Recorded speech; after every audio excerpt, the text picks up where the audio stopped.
Oo, bakit? Si Gigi, yung anak mo, ano man? Naunsa man, Lola? Ay, hindi ako pinapunta dito kasi lalaki. Hindi ka... Ligawan siya na. Kaya sinabi ko sa kanya, Oh. kaya ako mas ganda-ganda kong babae. Kaya Oh. puti pa ko ito. Oh. Ito pangit mo. Sabi mo, ang pangit ni Gigi, yung anak mo. Asa ba si Gigi? Kaya sinabi niya, natakot mo na. Oh.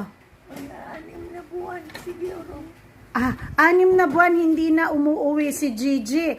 Ang pangit-pangit ni Gigi kasi may nanliligaw. Ikaw ang ganda-ganda mo. Bakit? Nasaan po ba si Gigi na anak mo?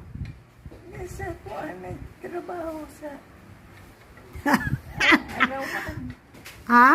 Arawan. Arawan, nagtrabaho arawan. Mama, ako po si Gigi, ang anak mo.